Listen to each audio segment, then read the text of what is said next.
दुनिया की चल मदीने चलते हो मुस्तफा गुलामों की हाँ किस्मतें बदलते हो मुस्तफा गुलामों की।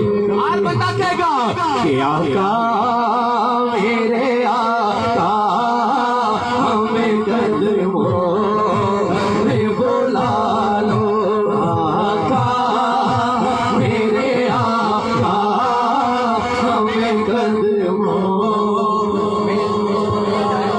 जिसने नहीं सुनी वो जा सकता है। हमें हुक्म हुआ इसके साथ पढ़ने हम पढ़ेंगे। पढ़ो जी हमें हदीस में लिखा है जिक्र के साथ पढ़ने आप पढ़ो। जिसने नहीं सुनी वो जा सकता है। हमें आराम से बैठो यार तुम बैठो बुलाए किसी ने बैठो यार आराम से तमीज होती है बैठो यार आराम से बैठो आराम से बैठो। नहीं सुनी तो चले जाओ यहाँ से नहीं सुनना तो यहाँ से चले जाओ। चलो जी पढ़ो जी आप पढ़ो। अजीब आवाज लोग क्या शर्म ही नहीं आपको।